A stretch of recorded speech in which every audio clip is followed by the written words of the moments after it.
Hi. Hi. Hi, good evening. Okay, I'm looking for your paper here, and I'm trying to find the a paper that I sent you, and Mhm. but it's I have to go through all of these files here. So the U.S. history, and I'm looking for your name. Hebum, Hebum, Hebum, and I'm trying to find it, and I can't really see it here. Is this it? Uh, no, I don't think that's. I think that's somebody else. I mean, I'm trying to find you. Do you want me to share you on the chatting? Did you have the paper that I sent back to you with my comments on it? Can you send it to me? Yeah, I do. 1 second.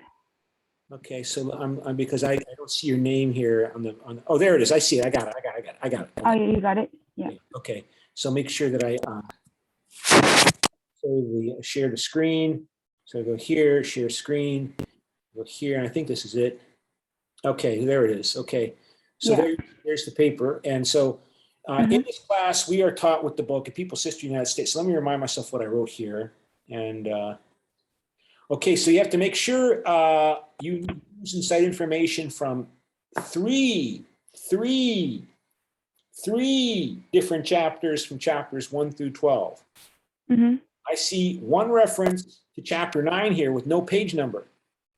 So you need the thing is that I wasn't really sure like what information I should cite in my essay because I couldn't really find the proper spot to fill it in.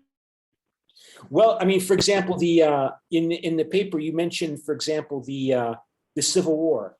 Okay, Yeah. that's okay. All right. Do you talk about? Let me see what else you mentioned here. So, yeah. So, you talk about the Civil War. You know, there's a big focus in the Flynn essay about the Pequot Indian case. The Indians called the Pequots, Pequot. Yeah. So you can find that. I mean, Zinn talks about the Pequot case. I think it's chapter 1. Yeah. Okay, so since Flynn talked about the Pequot case, go look in chapter 1 and see what Zinn says about the Pequots. There you got. That's easy enough. And you can use the index, the back of the book. You know, if you look at the back of the book, you know, you can look up Pequot in the index and find the page numbers where he talks about the Pequots. So that's chapter 1, and make sure you cite the page number. Chapter 9, you talk about the Civil War. Where does Zinn talk about the capitalism in the Civil War? You can find that. I mean, you can find some specific piece. I wanted people to use page numbers, to give the page numbers, because I want them to use specific information. I don't want them just to say, oh, okay, chapter 9, Zinn talks about the Civil War. What specific piece of information are you going to use from Zinn's discussion of the Civil War to prove what you are trying to argue, which is that Zinn or Flynn is the better historian, right? I mean, because that's what Flynn is attacking Zinn on. Flynn is attacking Zinn for many reasons, including the fact he says Zinn's not a good historian. He doesn't talk about, for example, accurately about how, for example, George Washington was not the richest man in America. I mean, that's just like a blatant case. But what Flynn often highlights is how Zinn does not talk about the terrible things that the Pequots did, for example. I mean, Zinn doesn't talk about how America. Look, the argument in I think in the dispute between Flynn and Zinn is that Zinn would say that any theoretical framework that you use, if you're going to discuss history, if you're going to analyze history, you're going to use a theoretical framework that you might be aware of openly, or you might not be aware of openly, but you should be aware of it, because that's what social scientists do. They are aware of the theoretical framework in terms of their understanding of the forces and causes that cause society to change and develop. And Flynn's a Marxist. He says what drives that is this desire for capital and capital accumulation and conflict between people and groups of people over control over economic resources. So you mean Zin? Zin. Now Flynn doesn't talk about his theoretical framework, but what it seems to me is that Flynn's framework is American exceptionalism, that America is positively exceptional in terms of that American creed notion. He never used the term American creed. That's something I brought in from another book I used to use in this class by Seymour Martin Lipset, who talks about the American philosophy, the American dominant ideology, which he calls a creed, which is creed is another word for religion. It's like an American secular religion. That's where I was having a problem, like finding a difference between. Flynn thinks America. When you read the Flynn essay, he talks about how later in the essay, in that Flynn essay, about how Zinn does not talk about the great things that America did. He only talks about the bad things, about the dark sides of American history. But then, in fact, if America is so evil, why is it so influential all over the world? Why is this class that I'm having with you, why is it in English at an American-style university if America is all about exploitation and oppression? Clearly, America is attractive. It's attractive to many, many people in Korea. It's attractive to many, many people in Europe. It's attractive to many, many people, many places. Why? And Zinn doesn't talk about that.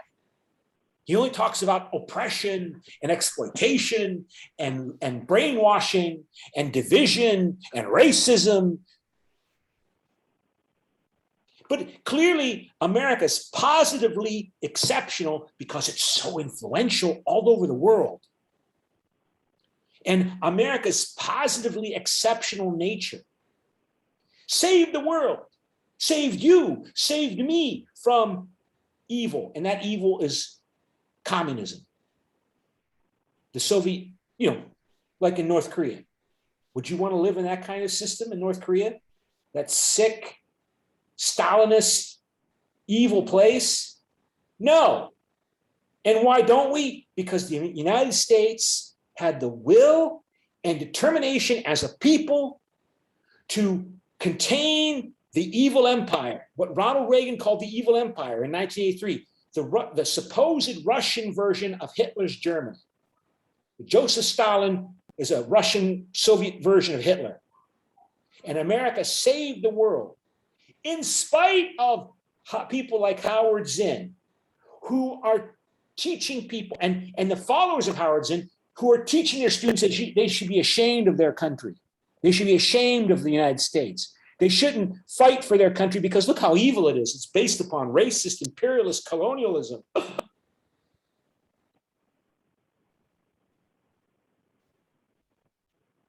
And I think that's the engine driving Flynn. It's not just Flynn, it's all the people that support Flynn. It's the people that support Donald Trump. And even Donald Trump, remember, explicitly attacked Howard Zinn, even though Zinn's been dead for 11 years, right? Since 2010, he died in 2010. And so, and when you read the chapter, when you read Flynn's essay, he at one point, he says, Howard Zinn doesn't talk about the putting America putting a man on the moon. He doesn't talk about the amazing achievements of the United States. He doesn't talk. He even says he doesn't talk about Ronald Reagan's speech before the Brandenburg Gate. Now, what he was referring to there was after Ronald Reagan got elected president in 1980, he decided Ronald Reagan represented this resurgence of American pride after the humiliations of the 1970s and the Vietnam War in the 1970s and all of the crises of the 1970s. So the loss in Vietnam and the victory of the communists in Cambodia, Laos, and Vietnam, the rise in oil prices because of the Arab-Israeli War and the Arab war on Israel, America's friend, and Jimmy Carter gets elected president in 1976 after Richard Nixon, did some bad things, but Nixon, people like Donald Trump loved Nixon, that Nixon did bad things, but Nixon did what needed to be done to recover from that disaster that a Democrat, Lyndon Johnson, created. President Lyndon Johnson, who became president in 1964 and in 1963 when Kennedy was murdered, and then he won election 64, and he's the one that got us into Vietnam, and Nixon got us out. But he had lots of opposition from people like Zinn and his followers who are saying, America's evil, America's bad, America is the source of world exploitation, America's oppressing the world because of its racist, colonialist capitalism. Ah! And then Jimmy Carter becomes president saying, I, Jimmy Carter, president, I'm not going to focus on Cold War and containment and communism. I'm going to focus on promoting human rights. And he becomes president, and a socialist regime comes to power in Nicaragua, the Sandinista regime, with the help of Fidel Castro in Cuba. Communist insurgency, leftist insurgency spreads in Honduras and El Salvador, throughout Central America. A leftist regime comes to power in Grenada, in the Caribbean, off the coast of Venezuela there. Communist movements, they call themselves communists, to come to power in the former Portuguese colonies that become independent in 1970s in Angola and in Mozambique. Self-declared communists come to power in Ethiopia. They come to power in Somalia. Then America's friend, the Shah of Iran, that the Americans helped put in power in 1953, that has a border with the evil empire, as Ronald Reagan called the Soviet Union, has a border with the evil empire, is overthrown by the Islamic Revolution. And then the Soviet Union invades Afghanistan in Christmas time, 1979. And the people that hate Carter are saying, look what Carter has done. He diverted America away from this evil, the Soviet Union, communism, and talking about human rights, and didn't use the will and power of the Americans to do what was necessary to save the world from the greater evil of communism.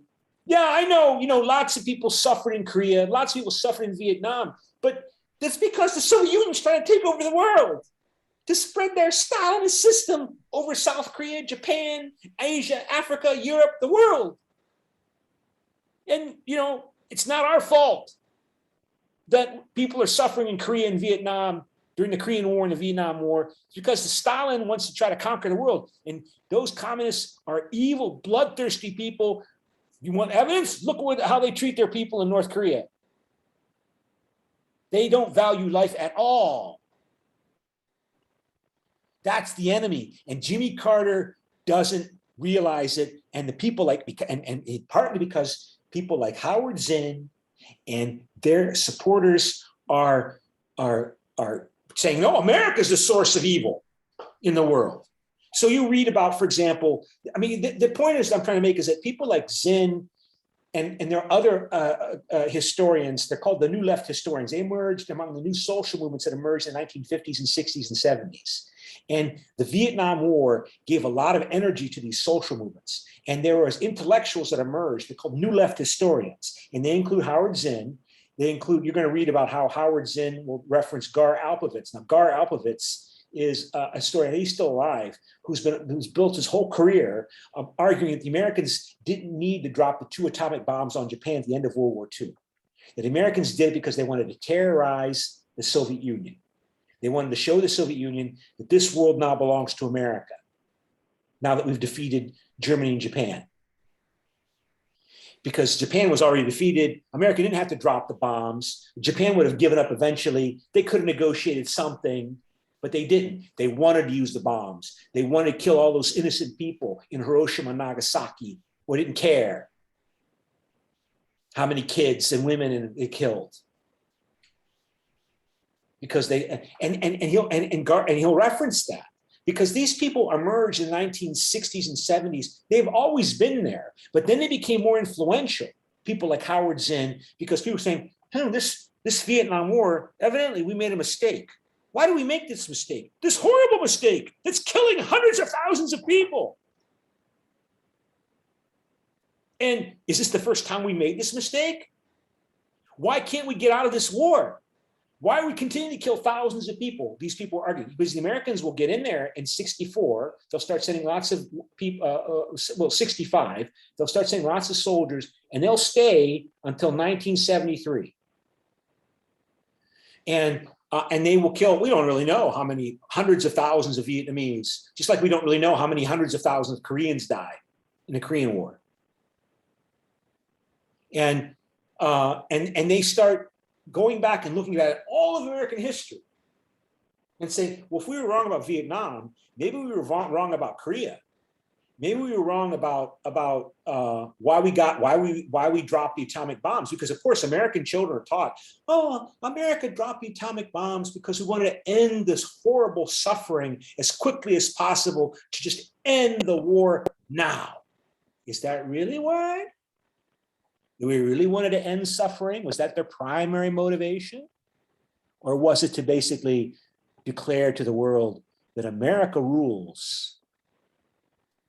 America's got this wonderful bomb, and we're going to rule the world now that we've defeated the other capitalists in Japan and Germany. And this infuriates Flynn. And Flynn's anger is not so much about Zinn. I mean, because you can always find somebody somewhere who says and writes dumb things in Flynn's view. But why am I making you, college students, why are thousands of teachers and professors like me making hundreds of thousands of students like you read the Zinn textbook? What's our problem? Why?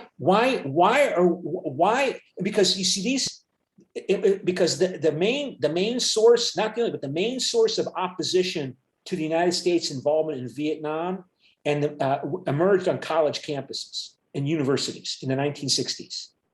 It wasn't only there, but that's where the resistance to the war really got its most source of organization, was in college universities among students and professors. And so for people like Flynn, who's saying, despite people like Howard Zinn, and despite those stupid college students protesting the war, we still saved the world. But what is it about universities that hate America so much that they make their students read the Zinn textbook? Is it because they're, I guess they would say, there are other problems in the world. The world is never a perfect place. Okay, World War II defeated Hitler and Japan. Yay! And then we had the Soviet Union. And America, this time, for 40 years, 10, 20, 30, 40 years, showed the leadership will, in spite of people like Zinn, to do what needed to be done over the long time to save the world. And now there'll be new challenges. And those new challenges are like Islamic militancy. Flynn's essay is written 2 years, in 2003, 2 years after the 2001 9/11, September 11 attacks in the US. Right? So now we have to do what needs to be done to deal with this new threat to our friends and allies who helped us win the Cold War. It includes Israel. That includes our allies in other places, and we don't want somebody attempting to overturn the entire established order to create a new Islamic empire, or certainly to try. And now, and these same people are looking to Joe Biden. Joe Biden, look what he did in Afghanistan. He was not able to organize our withdrawal from Afghanistan, and look what happened. He looks like Jimmy Carter. Even though, of course, Joe Biden says, I inherited this withdrawal agreement from Trump. Donald Trump negotiated the withdrawal agreement in early last year for America to stop fighting the Taliban and to get out. But now we have China, the People's Republic of China, under the descendants of Mao Zedong and his evil communist regime. We worked with them to fight the Soviet Union, but now they're emerging and they want to spread their system. And they're threatened by democracy. They're threatened by South Korea's system. They're threatened by, look what they're doing in Hong Kong. They don't want democracy in their country because it threatens their control. And look at the evil that they're doing against the Uyghurs. So we've got this other problem, and nobody's going to solve this problem but us. And Zinn and the people that like Zinn are undermining the morale of the American people by teaching the students that they should be ashamed of America. They should be ashamed of who they are. They should be ashamed of being white. They should be ashamed of those traditional American values that made America great and influential and loved by so many people around the world. If not loved, at least admired. So he even says, I mean, so this movement, Flynn emerged long before 2003. This movement emerged back in the 1970s when, you know, America lost the Vietnam War, and a lot of people were worried, like what we call the neoconservatives today, Paul Nietzsche, Gene Kirkpatrick, Henry Jackson, senator from Washington, Irving Kristol, what the neoconservatives saying, we lost the war in Vietnam, but because we made mistakes, but we can't just give up. We've got to, the Soviet Union's evil, they want to expand, they need to expand. Communist systems must expand or they die. So they will try to expand themselves.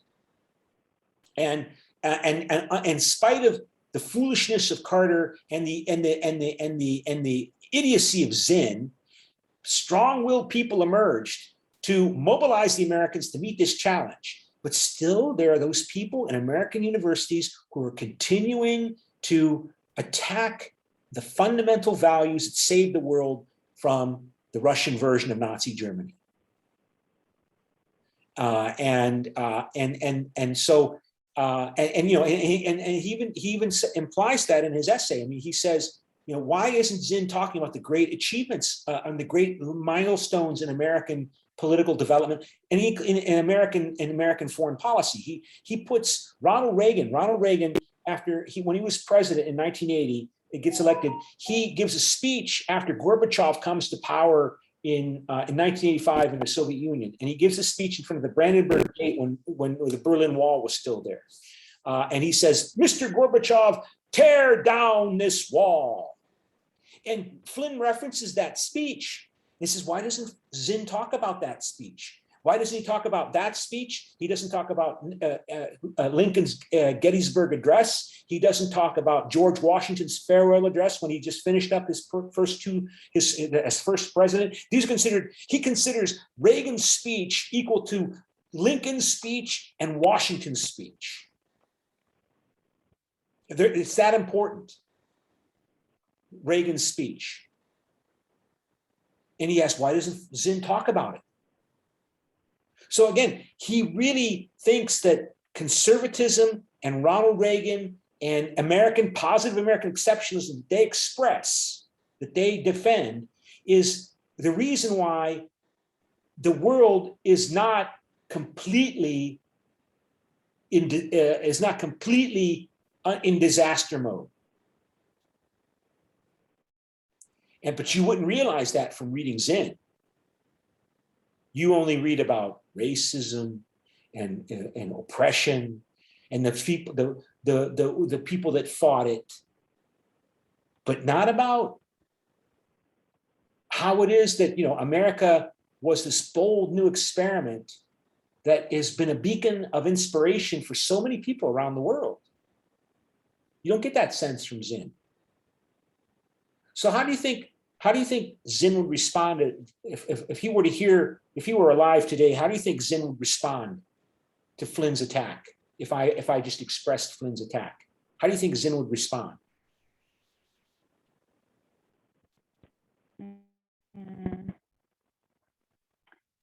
Because Americans are already taught by those right people's ideology, like America's always great and America did everything right.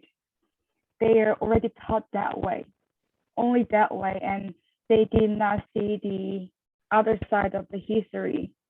So Yeah, I mean, like I think Zinn would argue, because we're running out of time, but I think Zinn would say that, look, I mean, he does make a statement like in the first part of the book about how the American Revolution did in fact inspire people to think about human rights. So, you have this notion that, well, yeah, the people should have elections and they should form a government. That's a new idea, that they should be the ones to elect the executive, not the king. There shouldn't be a king, there should be an elected president. And that president should represent the will of the voters. That's still a new idea. And that new idea would then inspire other people to say, yeah, well, why should only rich white men have the right? Why can't we poor men have the right to vote? And then women are saying the same thing, and people, and Flynn makes that point. Slavery and enslavement, that's been part of human history for 90% of human history. There have always been slavery. There's still slavery.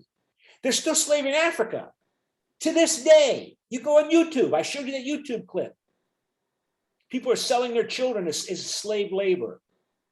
There's some slave labor. You don't have to go that far. There's people that are made to work as slaves on fishing boats in the South and Southeast Asia, and the fishing fleets of people of places like Thailand. They enslave people to force them to work. It's still going on.